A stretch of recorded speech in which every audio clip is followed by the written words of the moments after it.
আমি এলাকার মধ্যে একটা ত্রাস ছিলাম। এলাকার মানুষ আমার অত্যাচারে তারা ঘুমাইতে পারতো না। ফাল্গুনের মাহফিলে আমাকে চরমনার ময়দানে নিয়ে যায়। আগে যে কি মানুষ ছিলাম, মানুষ রূপী একটা অমানুষ ছিলাম। চরমনার ময়দানের উসিলায় আল্লাহ পাক আমাকে একটা মানুষ রূপে এখন মানুষের মতো মানুষ হওয়ার তৌফিক দান করছে। এই ইসলামী আন্দোলন বাংলাদেশের সাথে আমরা এখন কাজ করে যাচ্ছি আল্লাহর জমিনে আল্লাহর দিন প্রতিষ্ঠার জন্য। দর্শক, এই মুহূর্তে আমরা রয়েছি সদরঘাট লঞ্চে।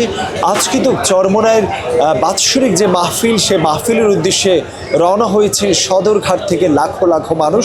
এই মুহূর্তে আমরা কথা বলবো যিনি চরমনায় গিয়ে পুরো পরিবর্তন হয়েছেন, নান্নু মুন্সি। আসলে কিভাবে তার জীবনে পরিবর্তন এসেছে সেই ব্যাপারে আমরা কথা বলবো। আমাদের সাথেই থাকুন। কেমন আছে? আসসালামু আলাইকুম ওয়া রাহমাতুল্লাহ।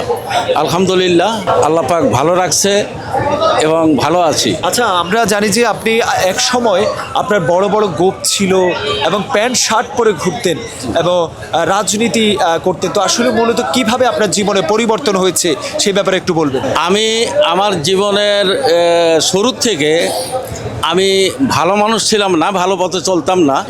শুরু থেকে আমি রাজনীতির সাথে জড়িত ছিলাম। প্রথমে আমার জীবনে রাজনীতি শুরু হলো আওয়ামী লীগ থেকে। শেখ মুজিব যখন মারা গেল, তারপরে আমি জাসদ পার্টিতে ঢুকলাম। জাসদ পার্টি থেকে আবার পরিবর্তন হয়ে সেখান থেকে আবার কমিউনিস্টে গেলাম। কমিউনিস্টে 14টা বছর আমি কাটাইছি। তো আমি এলাকার মধ্যে একটা ত্রাস ছিলাম, এক কথায় যেটা বলা যায়। আমি খুবই খারাপ মানুষ ছিলাম। তো এলাকার মানুষ আমার অত্যাচারে তারা ঘুমাইতে পারতো না। পরে ওই আমাদের এলাকার মানুষ কিছু লোক চরমনায় যাওয়ার পরে ওরা অগ্রাণের মাহফিল থেকে এসে ফাল্গুনের মাহফিলে আমাকে চরমনার ময়দানে নিয়ে যায়। তো আমি যে বছর সে সালটা হচ্ছে 1991 সাল।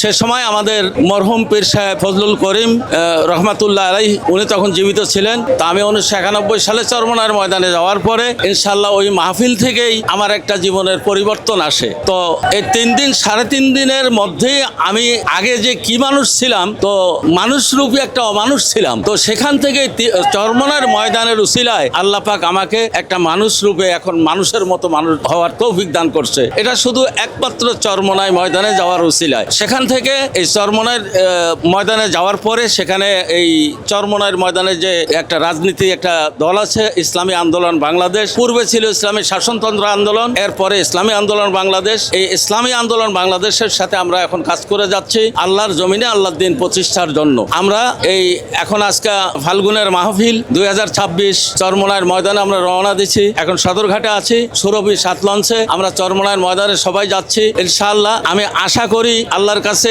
এতটুকু প্রার্থনা করি যে যারা যাচ্ছে যাবে এবং সবাইকে যেন আল্লাহ হেদায়েতের মালায় তাদের গলায় পরাইয়া দেয়। সবাই যেন হেদায়েত প্রাপ্ত হয়ে বাড়িতে ফিরে আসতে পারে, এই আশা আমি করি ইনশাআল্লাহ।